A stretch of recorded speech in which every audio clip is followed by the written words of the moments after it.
Okay. I'm gonna go ahead and move on. I think I did the first three. I did forget to mention in part two when the person commented about, why I didn't think Pac was targeted like that. The reason why I did piece this video together because it actually does piece together the connection between how they targeted the Panthers already and the fact that his name was Shakur and they knew basically who he was. Because if you notice when he does the interview about getting beat up by the police in Oakland, they say like, "What's your name?"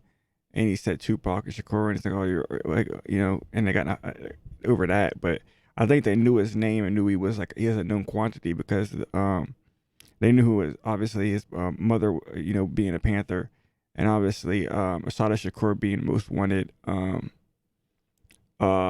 exile from the U.S. So he was a known quantity as far as who he was associated with, and what he represented as well. That's a kind of a big deal for why they would target him so early and try to send a message, basically. But let me see, one, two, three. Let me go ahead and go to four. Let's see. And one of the things I did try to do when I made these videos. Oh, this one actually got a little bit more, 450 comments. That's a lot. Um, at least for me, that's a lot. But basically, I try to make each one. So if you just watch one of them and didn't want to watch like the rest of them, I try to make it like so basically it wouldn't be like a huge deal that you could just basically watch one of them because I know some people probably definitely did because they all had inconsistent view counts. But yeah, I didn't make them like that on purpose. Basically, to try to make each one of them kind of like their own video if you didn't want to watch them in a series. But let's go with Suge, Bully, Terrorist. Okay. 250, 46, 47. I'm not gonna see what that is. But this era where the conscious rap was removed and gangster rap took over the music industry, conspired a contract with prison investors, and crack poison the black family. Well, I mean, I know what he's referring to. Um, conscious rap was conscious rap really wasn't removed. Um, conscious rap was never really any good anyway. I mean, as far as I'm concerned, but it wasn't really removed. Still to this day, there's a lot of underground artists, and it never was really popular in the first place anyway. Tupac's early album before it wasn't really popular. His first album, he had to start adding more commercial stuff when the albums as he went forward. And his most commercially successful album had less conscious stuff on it. It was just about what was really popular. So you have to think about, what type of music is just good. I mean, when people listen to music, they're not necessarily always trying to listen for a message. You have to be good to make. I mean, Tupac was good at making songs where some of his most popular were conscious. Um, but I mean, it has to do with that too. But I mean, yeah, there probably was some type of conspiracy to try to push prison, but that a lot of that stuff started going down as far as crime and stuff like that into the 90s. Like the crack era was like more in the 80s and the early 90s, so it kind of scaled with the music really. And then the 2000s wasn't really terrible. I mean, Eminem, 50 Cent, uh, DMX being the most popular. Um, that wasn't necessarily all negative, I guess. I mean, I don't know. I don't know. Like, well, I guess growing up listening to it, it was kind of not. It didn't feel like going into the 2000s, like post Pac. Um, I mean, obviously, Outkast was extremely popular. Miss Jackson, So Fresh, So Clean. I mean, I don't know. Like, I mean, the songs I listened to, Nelly, was Nelly really like? I don't know. The song. I mean, what I remember growing up listening to, during that era, I don't really feel like it was that as much. Um, that could be one of them fake type deals. They do that all the time, like the Willie Lynch type stuff, like where you just put out fake information and then try to get people stuck on like a fake. It's not like it doesn't have any like kind of real like connections to reality or anything. It's just that it probably didn't happen. Like that. They didn't really need an excuse or any type of like incentive or like activity to jail people. They already, I mean, crack, they just dump it. I mean, and then people are obviously going to sell it. What else? I mean, and then you could just get people, whatever. I mean, they could arrest people for, hanging out, getting drunk. I mean, I mean, anything. It doesn't really have to be rap related, at all. But let's go. Let's move on. Vanilla Ice, so mad, almost called chocolate the N word. Okay, whatever. But caught himself. What? I didn't see. Well, I don't know. Maybe he did. Okay, so easy team with the devil. Just listen. How he talks towards the end. I mean, I don't know. DOC is so handsome. I feel awful his accident because he with his looks he would have gone. I mean, yeah, he probably would have been a gigantic artist. Yeah, had he not. Yeah, I mean, he definitely was. He was on the verge of being a big artist. Yeah, I mean, he would have definitely been putting out some dope content. So his first album was good. It's a classic. So I mean, yeah. Easy was like he wasn't there. He was a gangster. Um, it's singing high pitch. Yeah, it is. Yeah, the Defiant ones. Defiant ones wasn't terrible, but obviously it was from a specific perspective. But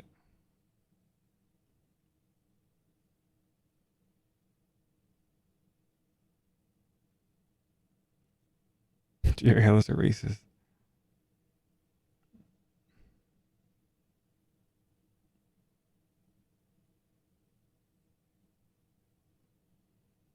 Vanilla Ice, beginning Death Row, Bullet. Yeah, original artist lineup. Yeah,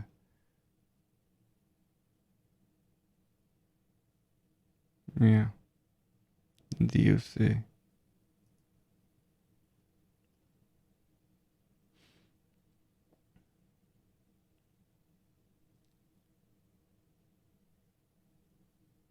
Underrated diss track, New Vaseline. That didn't make want to get you yet, probably. Left money on the table. Yeah, he did. He did. I mean, yeah. And some of that too was because Dre didn't want it. Well, like Dre's like response to him around that time they were at death row. I mean, Dre, I don't think was getting paid money looking back either.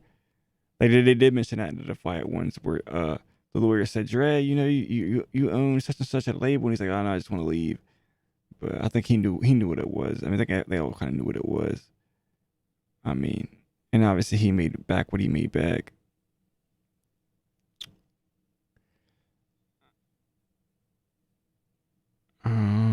ATL was better than NWA. Let's see what someone comment. I mean, yeah, I mean, it was good, but Free Suge. They had Dre and lost him. But yeah.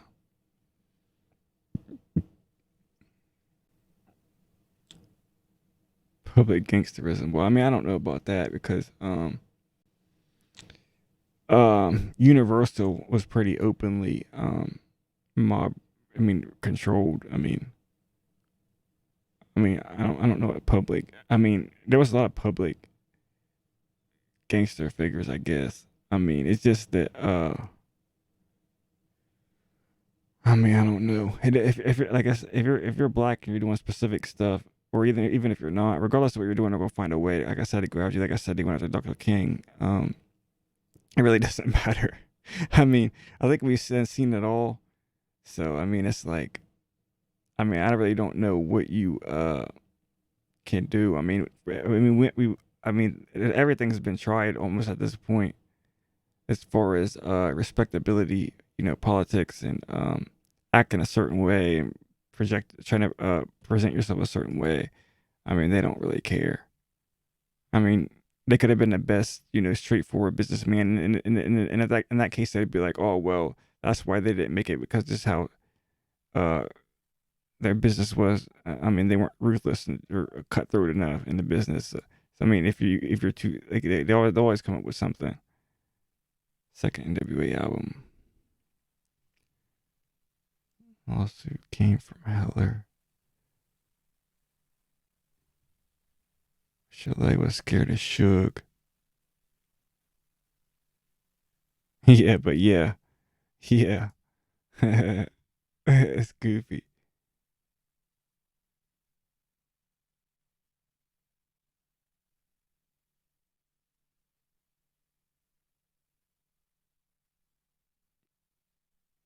She got paid. Yeah, that's what I meant by the other one. Yeah, she that well, the one they did get. They said she got paid. I mean, I don't know though. Um, I don't know really, but yeah, that was the D Barnes. That's yeah, the D Barnes. That's what he mentioned right here. Yeah, it was covered in this one, but yeah, that's just a terrible incident. Um, regardless if she got paid, I don't think obviously. And with the Me Too stuff, it's not like anybody. I don't remember people going back to that during like the Me Too era type stuff on Dre. But I mean, I don't know.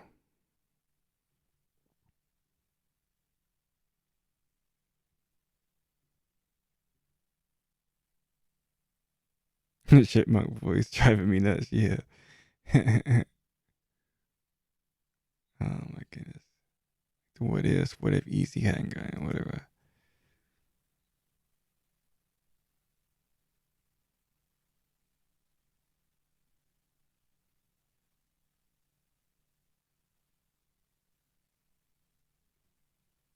Bone Thugs. Yeah, Bone Thugs was big too.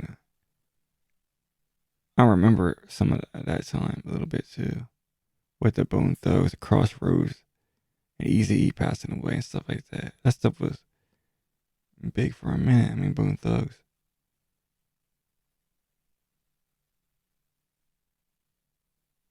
Better musically. A lot of people feel like that.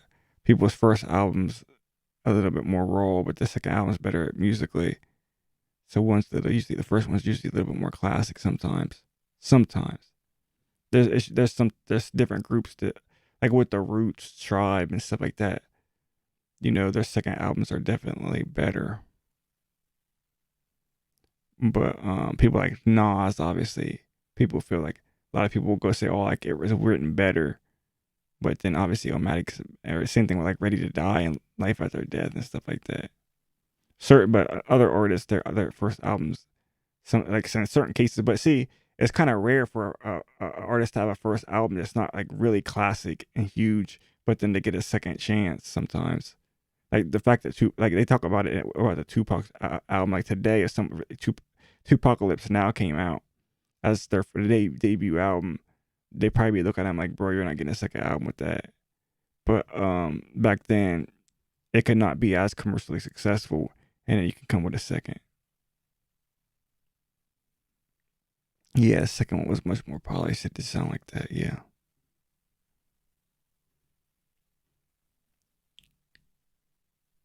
it's fire. Well, a good comment. Yes. Yeah, good. Yeah, I'm about sick of Vlad. Yeah, I'm about sick of. Yeah, everybody's sick of Vlad. Probably. I think I blocked Vlad's videos on my YouTube, so I don't even get recommended Vlad videos anymore. But still on Facebook, I do. I mean, it's not like he doesn't make good. I mean, he definitely makes good content, interviews. Like it's interesting, that people still go in there. Obviously, they went on different platforms. Obviously, that'd be nice too, but well, they sometimes do. But Vlad has a good format, good video quality, good interview, people, the questions and everything. So it's well produced and stuff like that. But yeah, I don't really mess with him either. I don't really like him. Like I said, I blocked him on YouTube, but it's still on Facebook to get him in there on Facebook. If I'm watching videos on Facebook, sometimes they'll get the live videos will sneak them in there on me. I'm not really necessarily sure how to block them on Facebook yet. The DSC is supposed to act when never made sense to me. I think yeah.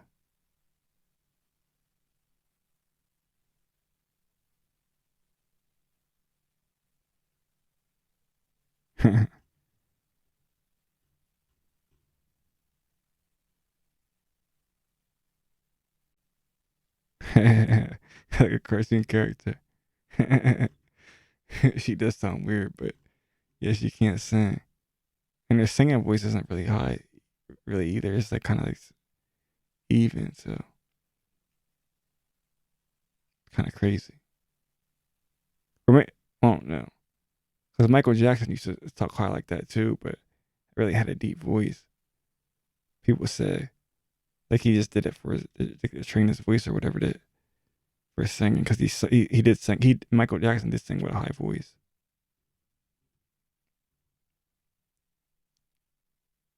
Sent letter. I don't know who this person is, but it looks like they got some information here.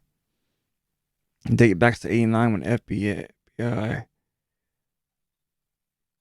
guy managed Yellow, who happens to be National Promotions Director for Priority Records in Hollywood, California. It says there is a song recorded in the album called "Shared Content Increases Violence, Disrespect, Law Enforcement." Has been brought to my attention. I think this is the letter, the FBI letter. Let me see. Right.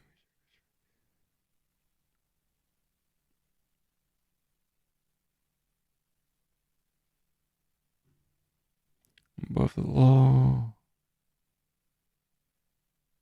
Why didn't you monetize this? Make some money. He can't. Yeah.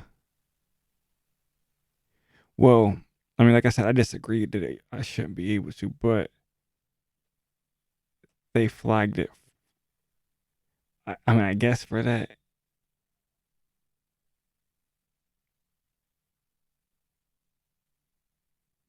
Um, but yeah, it should have been able to be monetized.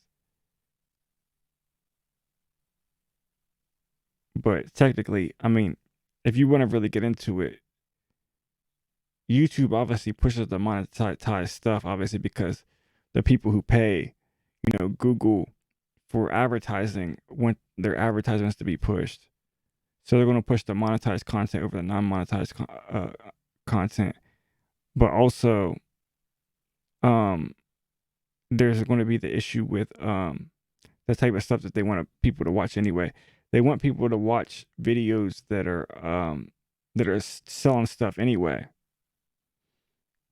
So if you're not selling something, it's kind of like they're not really if you look at any channel that is successful and gets a lot of views, it's usually around some type of you know um selling something. If it's not just like there's some videos that maybe that was more entertainment value, but a lot of the ones that are kind of like maybe not even like the big channels, but that get like consistent. It's like some of the stuff that I might watch, like computer stuff, right? So if you're dealing with computer hardware, you're selling hardware. If you're dealing with music like Vlad, or you're dealing with stuff like that, actors and stuff like that, if they have projects and stuff out, you're selling stuff. Um, I mean, like it doesn't really matter what is sports, the NBA, you're selling stuff. You're selling like the game, the sports and stuff like that. And then people can come to you with sponsorships related to that type of whatever it is that you're doing. And it doesn't really matter, what type of content if it's more commercialized. Like you could do just videos about like traveling, and stuff like that, or language and stuff like that that was related to travel. If anything that can be monetized and can fit into with the capitalistic framework, that's gonna be what they want to monetize in terms of giving those people money for the videos, so they keep producing a commercial product.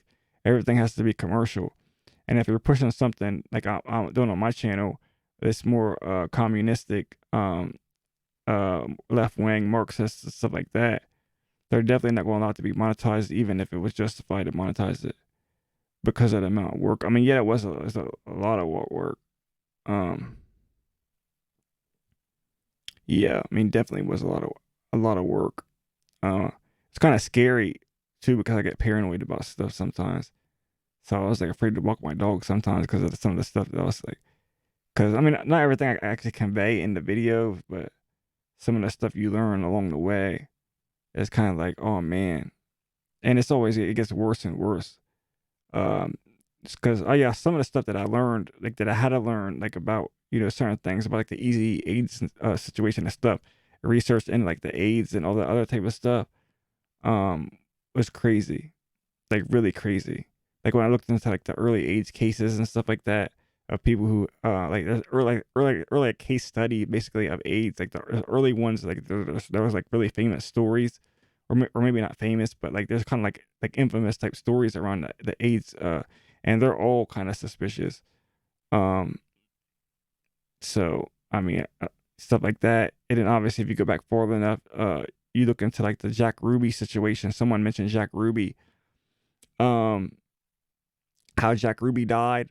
Someone mentioned that as far as looking into how Eazy-E died, looking at how Jack Ruby died, and that was very suspicious. And that was obviously connected to the Kennedy assassination. And then you realize a lot of that stuff gets flagged. HIV/AIDS gets flagged on YouTube. Kennedy assassination stuff gets flagged on YouTube. So if you look it up, it automatically has like the disclaimer on it, like they did for the COVID stuff. For disinformation and disclaimer, that was even before COVID. That was because my videos were before that, I think. Well, yeah, I know that they were. See, 19 that I posted is March 19, and obviously I was going into 2020, bro. Barely caught that, and then obviously they blew up a little bit more during the pandemic. Okay. Okay. Yeah, I mean, I felt that I did a good job.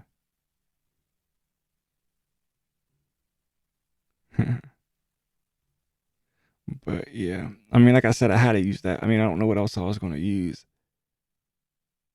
but I mean, I could have. Yeah, I mean, not this was the best way as far as to make it interesting because like I'm not good when like I'm a more of a behind the scenes type person anyway. Like I don't even like doing this like stuff on YouTube like with like recording and stuff like this like I'm doing now. I don't even like doing that. So yeah, I mean definitely like even doing the like trying to do it like explaining it, like that would have been rough. So yeah, I mean I had to do it that way.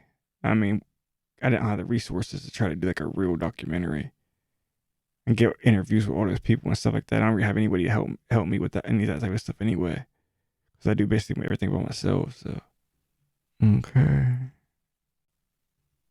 I thought they auto tuned her. Oh my goodness. Vlad is CIA probably, huh? His interviews are like interrogations sometimes. Here's Suge's name. Yeah, that was a running theme for a while. Babyface's long lost father.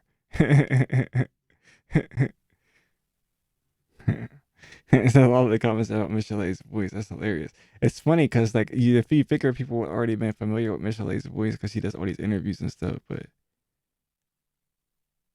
it's it's like Old Spice J did, didn't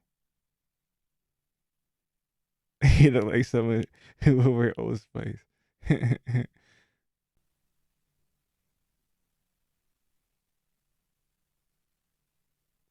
Yeah, 219, that's hilarious. The best of 2019, that's hilarious.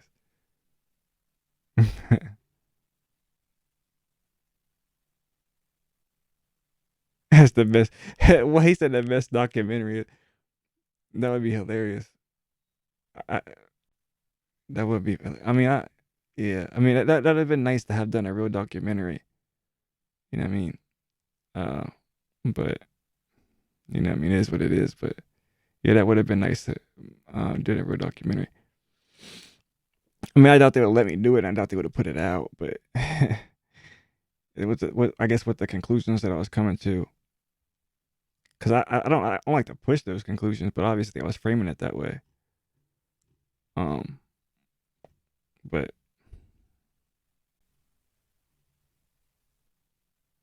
Michelle looks like Stuart Little.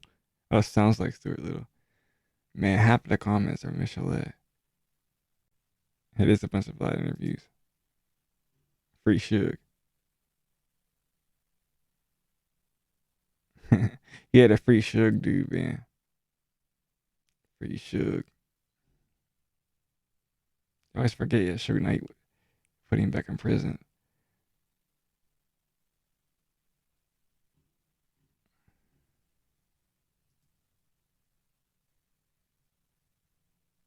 That's first to come on it. It's nice.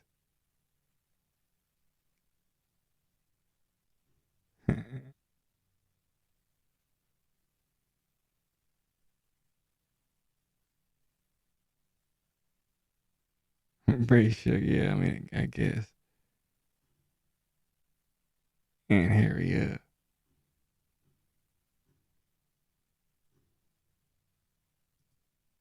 Well, I got to a little argument. That's nice. Well, no, Ruthless wasn't owned by Jerry. It was owned by Easy. See, I don't think Jerry would have wanted or needed to own Ruthless, unless he was in some type of like secret type society type deal. I don't know, but he's probably loosely associated. Obviously, getting Klein to come. But yeah, I mean, because he was managing every single artist almost around and managing all of them plus Easy. So he kind of got you know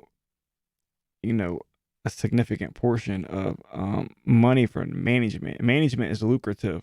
A lot of the people like were in management. Management is a very lucrative business if you're managing successful very successful artists. So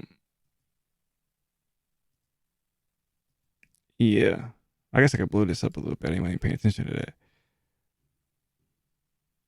But yeah, I mean, if you're managing very successful artists, then yeah, it could be very lucrative to manage. So he didn't really need to own the record label to make a lot of money. The King in '93. I'm not gonna get an argument about that. I don't really care about that. Someone's gonna say, "Oh no, Snoop."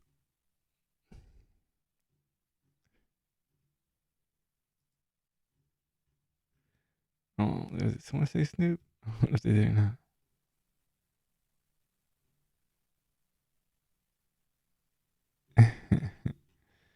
It's crazy. I think Jerry Heller may not have been a bad guy. See, I don't necessarily want to say that Jerry Heller wasn't bad. Um, like towards the end, what his involvement was, I really don't know. But from I mean, Easy at least thought up to the point where he passed away that he owned Rootless, and he obviously died. With at least 20 million or more. Um, as far as wealth, as far as what he was leaving behind. So, I mean, that's not terrible. Um, obviously it could have been a lot better, but that's not terrible. And I don't know. I think that I don't know. That could have been funny business trying to go on behind the scenes, but Easy, from everything that I saw was the owner of Death Row, and Jerry was his manager, which was in itself lucrative. But as far as what he did towards the end, I don't know. I think that's it. I think y'all killed Easy haters.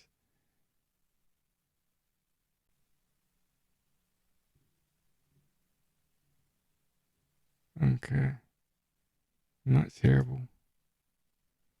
Let me see where I'm at. We got like 380. Wait, that was 4, 5. Another one on Park. Had to get a little bit more views as it goes along. But March 2019, man, good times. Pre-pandemic times. This is only 96. That's good. Intro way too long. Yeah, the intro was kind of long in this one. There was a lot I wanted to get explained, but yeah, the intro was like 3 minutes long. Yeah, I mean, you could just skip that. Obviously, like, you could see the preview. Just skip that. Heck, you could just it's the most replayed all the way at the end. But yeah, you could easily skip that. I just want to put the uh, you know, I always cringe at the Running Gang. But yeah, I always wanted to explain some of the stuff at the beginning for context in case people didn't watch the previous videos and stuff like that. I always do that. Like I said, I want to try to make it so people didn't have to watch the other ones but could still get context and still get information that might have been in the other ones. Yeah. Yeah, like I said, not everybody's first album was good, Mobb Deep. A lot of times they come back.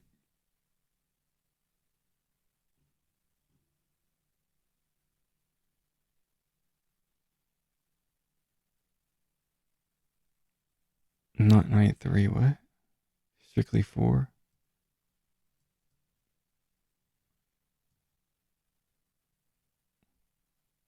February 93. I don't know what he's talking about. 91. I don't know what he's talking about. Maybe meant Apocalypse Now. I don't know.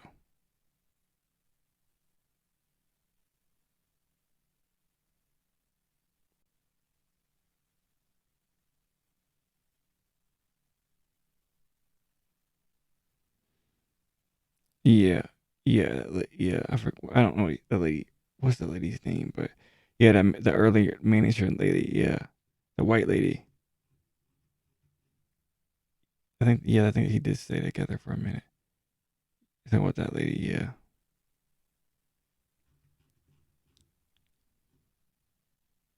Oh, masterpiece. That's good. I mean, I don't even deal with positive comments, but uh, it'd be nice if every comment was masterpiece, excellent. Fuck this swap meet. uh, no more's in the works.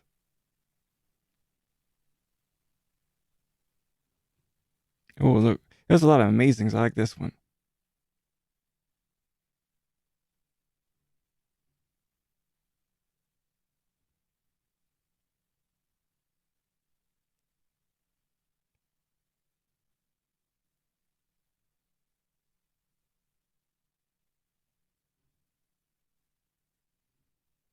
Be the change, G.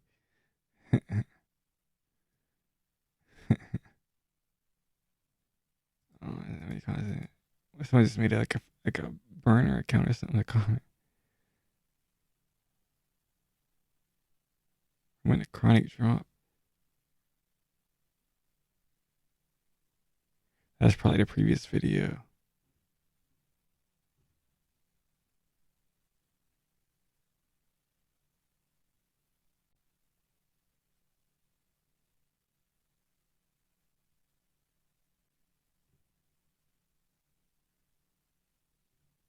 Yeah, it would have been better if a continuous part for each episode. Um, every time an episode ends, the next episode that follows has nothing to do with the one before. It jumps to a whole different era.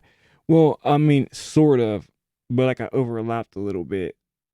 Yeah, because see, what happened was I did them ruthless, uh, or easy, or easy and ruthless. Then I did Pac. So it went easy Pac, right, like that. I don't think it I don't think I went all in like back and forth. I think some a couple in a row might have been let me see, I'll go look. So it went KC, that founding of interest of Suge Knight. This is Ruthless. This is NWA. This is Easy. Then I went Pac. Then Ruthless. This is this is Ruthless. This is Easy. Then Easy again. Then Pac twice. 5 and 6 is Pac twice. In Death Row and Pac. Um, well, I guess this is before Death Row, and then Death Row, and Easy again, and then Death Row and Tupac. So yeah, I went back and forth and it overlapped. Yeah, and like I said, I did want to. Yeah, I did intentionally make them so that each like individual video could sort of stand by itself and cover like a particular era. Yeah, but yeah, that's why, because some of the videos I did on Easy and some of the videos I did on Pac, so it couldn't have been continuous because I was covering them two different like main characters like in a movie, right? So like you know how what's the movie that does that? Like um they're like Quentin Tarantino does that in his movies sometime, right? Where he'll follow a character and then it'll be like an overlap telling like the same story from like a different frame of a point of view with a totally different character. I think he does that in the one with was it Pam Grier was in one of them, and then Samuel L. Jackson. Was that Jackie Brown?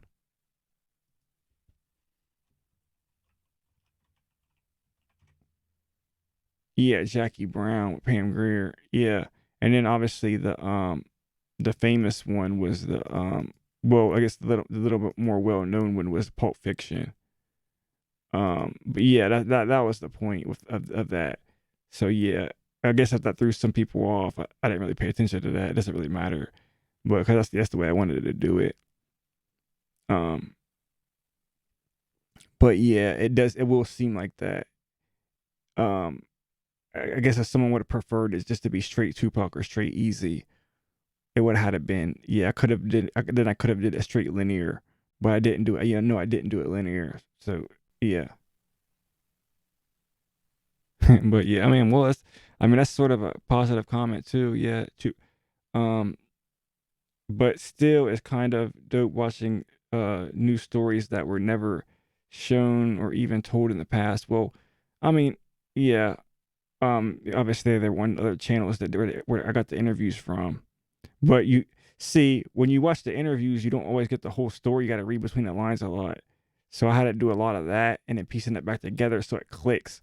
Because when you watch all the videos, and this is one of the reasons why I made it, like when Vlad or whoever is doing the interview, but usually Vlad a lot of times would kind of create his own narratives regardless of what the people were saying in the interviews.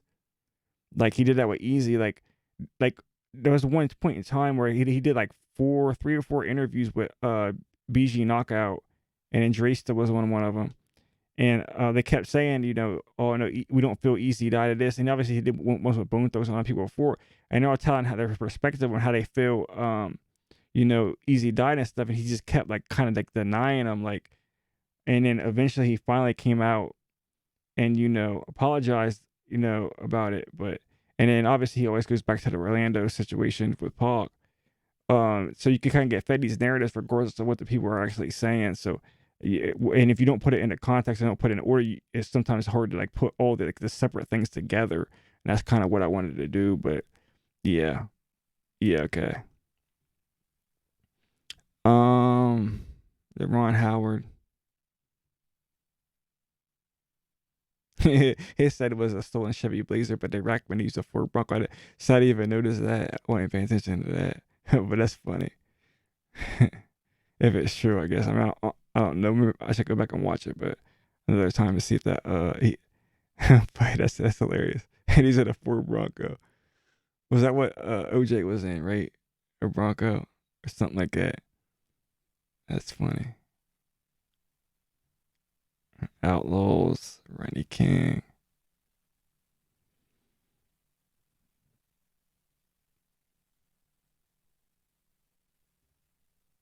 Well put together. Well, obviously it's well put together. I put it together.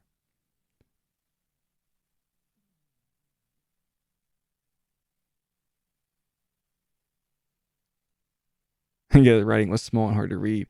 Yeah, because I obviously work on a big computer screen, and you know some people probably watch it on their phones. I was watching it like proofing it on my TV and stuff, which is big, a big screen. So yeah, like if you're trying to read it on your phone or like a small laptop or a tablet or something like that, or you're sitting far away from your TV or something like that, it's probably small.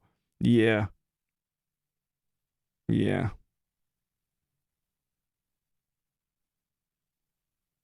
All you did was splice together videos of others. Yeah, yeah, exactly what I did.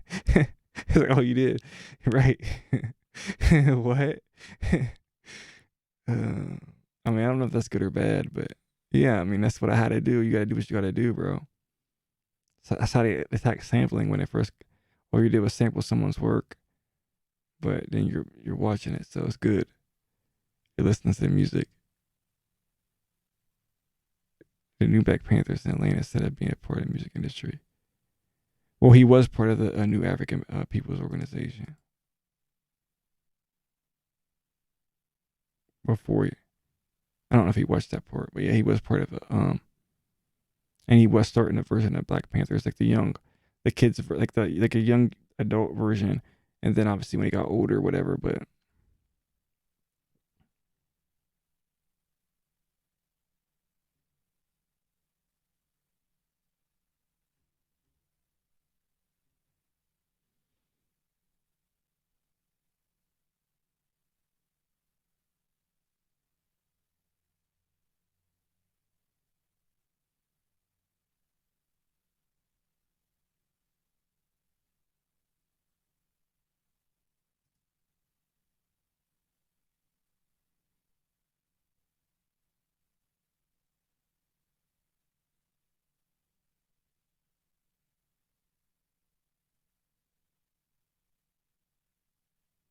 yeah, I think he's confusing that story a little bit.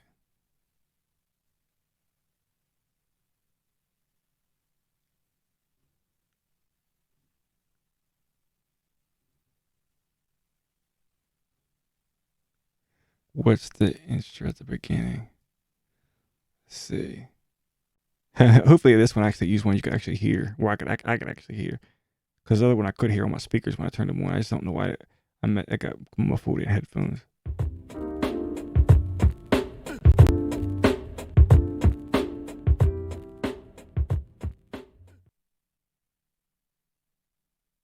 Yo, who you think probably done that right there? You know, just to be curious to see what they say. And you say, I don't know, but whoever done it, that's some remarkable talent, you know?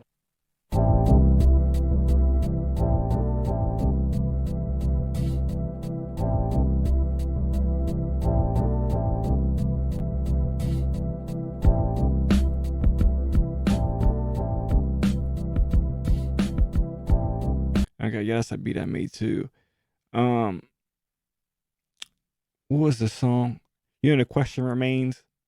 Um, Gangstar, the question remains.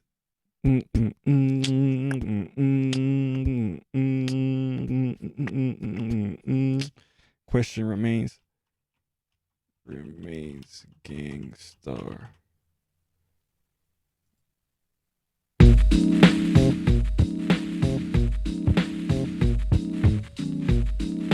Right. Okay, so that samples a song called Look Alike by Bob James, I think it's called.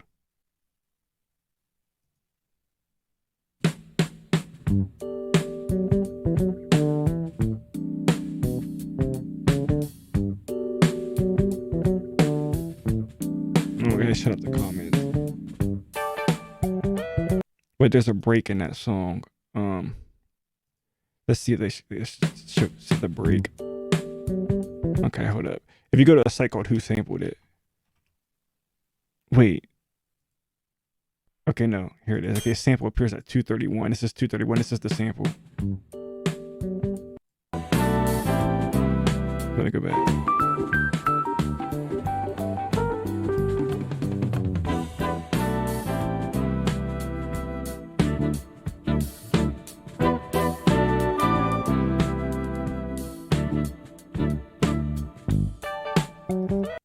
Right? Okay, so that's what I sampled for this song. Right.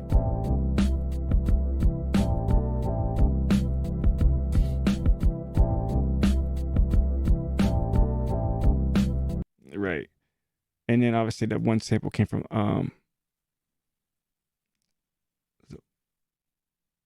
Style Wars. The graffiti documentary. Style Wars. Yeah. But yeah, that's what that was. I figured at least some people. I thought more people would comment about the instrumentals. I was hoping because I made them, but yeah.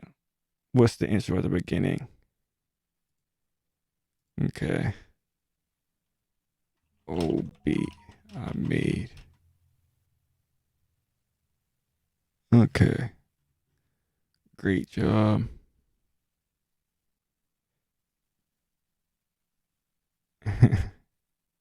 Yeah, I probably could have. I probably should have narrated it. Um, it's not really that important, but yeah, I probably could have narrated it. Like I said, on my computer screen, see, like on my computer screen, it's pretty big. See, so I mean, on my computer screen, I could read it, fine. And obviously, I meant for people to be able to pause it. But yeah, if you're reading it on a phone, it would be tiny, or a tablet, or a smaller computer. Because my computer monitor is pretty big. So yeah, that was the point of that. But yeah, okay. Sorry. That's 2 years ago. I'm just getting back to him on it. He's gonna be like, he's probably ain't got a YouTube account anymore. That's hilarious. Someone wrote trap for Puck. Well, technically, that's not totally true. Uh, yeah, yeah. Puck used this song. Yeah,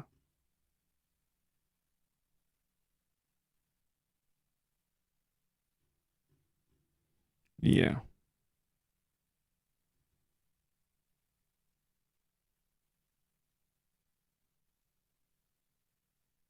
yeah. His mom did say that he changed him. Yeah,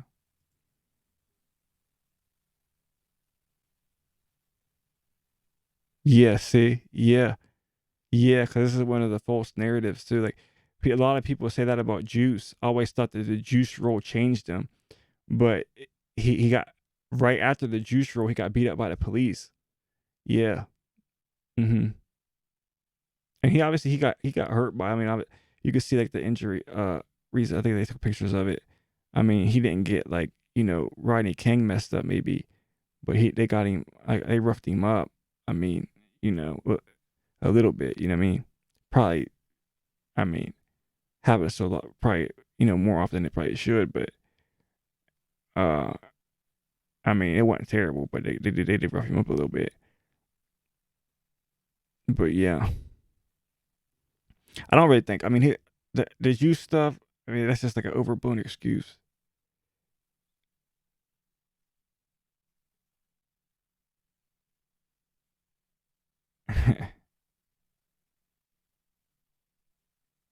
If you get this documentary right, I'll share it. Everybody. I studied Puck for so many details. Cool. Wait, is this the same person?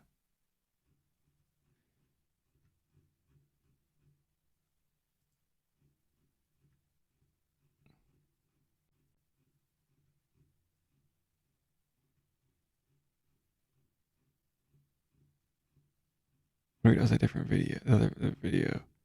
Let's say the same person said the clips. I mean, like, bro, if you don't like it, I mean, obviously you can just watch the full clips in their original context. It take forever. But I mean, obviously I'd recommend doing that technically. But yeah. Um, I don't even like Tupac docs anymore. That's great. I watched all the that. This is very well put. Well, that's nice. See, he did watch all of that. I watched a lot of bad interviews too. This is very well put together. That's nice, I guess. This is best. Oh well, that's nice. I watched most of the Tupac NWA Death Row put together. Well, that's nice. Yeah, this is one of the best. Well, that's see one of the best. Even is nice. This is the best. One of the best. I mean, if and technically, if you're talking about Tupac documentaries, there's been tons of them. Like and Death Row and NWA, there's been tons of them. But yeah, but that Revolutionary Bloodline, yep.